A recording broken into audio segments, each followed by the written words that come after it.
Muy bien, esta es la hojita número 4 que nos muestra como tema Jesús igual salvación. Como la hojita, el tema número 3 nos hablaba cuál es la condición natural del hombre, que es pecador y condenado a muerte, en la hoja número 4 muestra la solución a el problema del ser humano que solo no puede arreglar su problema y su pecado.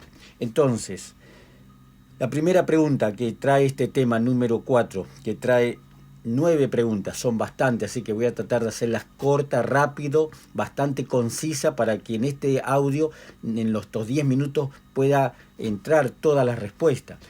Así que vamos a la primera pregunta. Dice, ¿desde cuándo existe Jesús?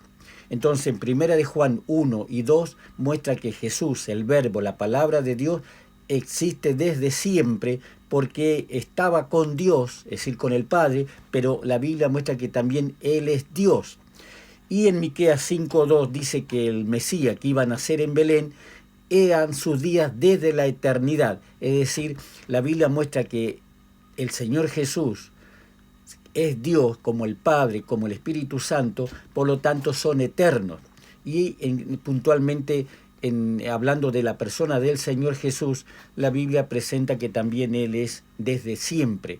Y inclusive Apocalipsis 1:18, hablando del futuro, dice que el Señor Jesús vivirá por los siglos de los siglos, para adelante.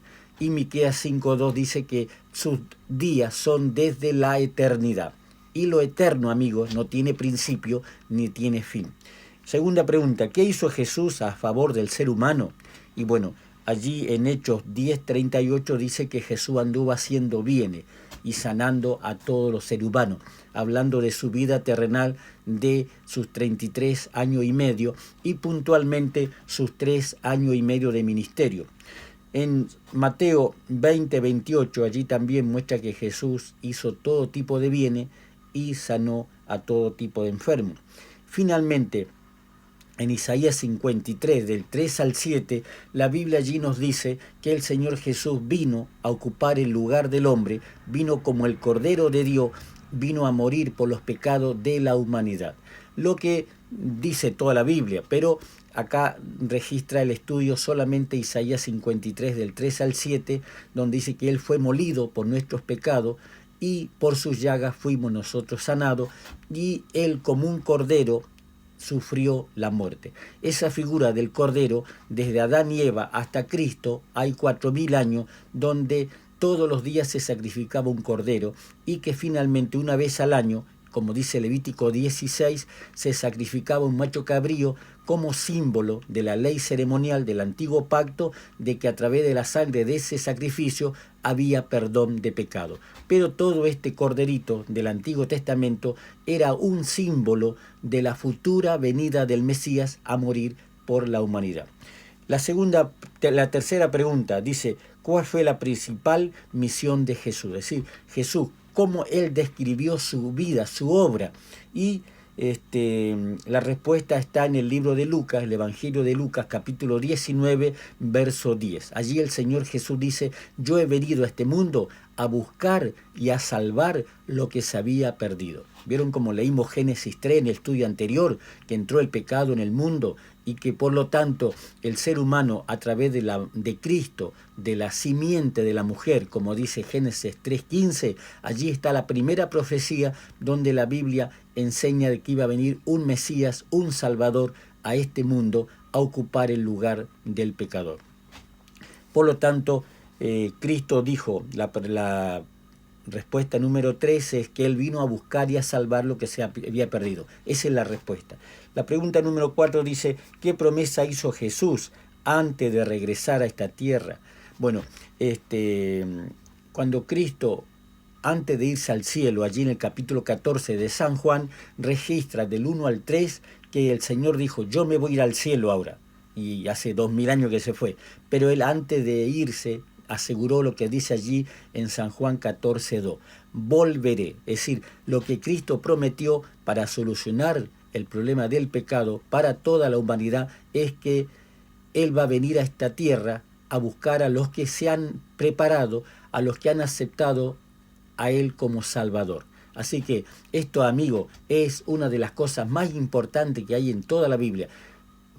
Más allá de la muerte de Cristo, en segundo lugar estaría esta gran promesa que es su segunda venida para buscar a todos los que han aceptado su sacrificio y su muerte. A los que Él vino a buscar, Él va a venir a buscarlo por segunda vez, como dice en varias partes de la Biblia. Se dice que cada 7 versículos, uno en la Biblia habla de su segunda venida.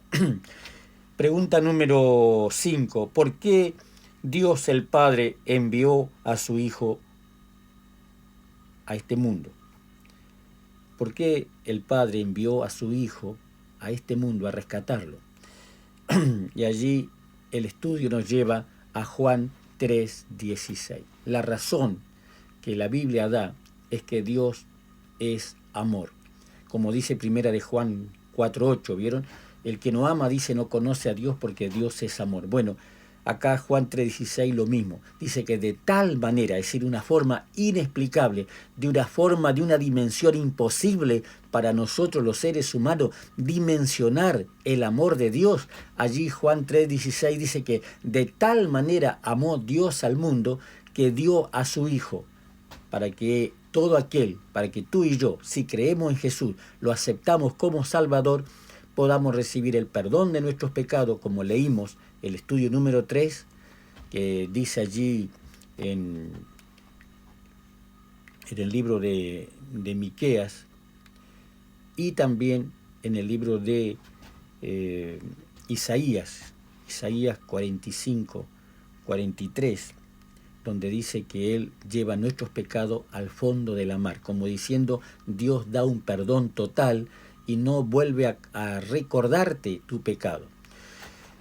Por lo tanto, la causa de que el Padre envió a su Hijo a esta tierra, la Biblia dice que es por el gran amor, por la gran misericordia que Dios tiene hacia nosotros, sus criaturas, y no hace acepción de persona. La pregunta número 6 dice, ¿de qué necesita ser salvo el ser humano? Buena pregunta, ¿no? La pregunta número 6 de este tema número 4, donde dice Jesús igual salvación. ¿De qué necesita el ser humano ser salvo? Bueno, allí la Biblia enseña en Romanos 5:12 que todos somos pecadores y necesitamos todos ser rescatados del pecado. Nosotros tenemos naturaleza pecaminosa, la tenemos en la herencia, genéticamente nacemos con esa naturaleza, y todo ser humano, rico, pobre, ignorante, intelectual, alto, bajo, todos los seres humanos, hombre y mujer, somos pecadores condenados a muerte, por lo tanto necesitamos ser librados del pecado.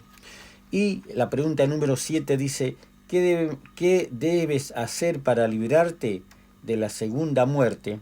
Esto sí que es muy importante.